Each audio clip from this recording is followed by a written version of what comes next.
Alrighty, hello, it's Nia, and this is the chapter 4 assignment, the ambient project task.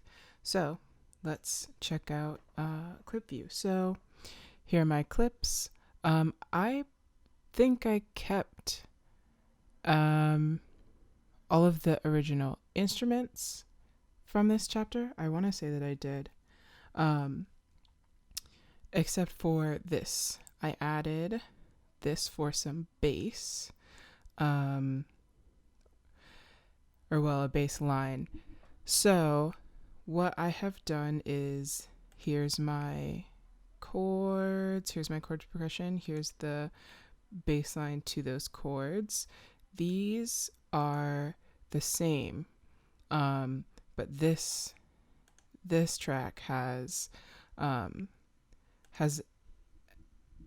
a different effect on it,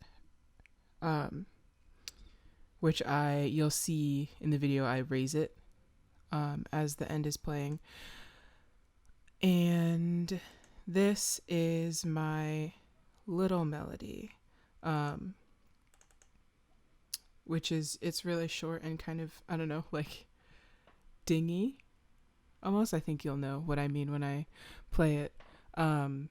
So it's not too distracting from the fact, I hope it's not too distracting from the fact that it's an ambient track. So on so this has no effects on it, and this, I just wanted it to be, so I made this a little bit warm, or no, I made this one a little bit warmer and a little bit spacious. And then this, I really like the prog. That sounds super bougie, but that's what it's called.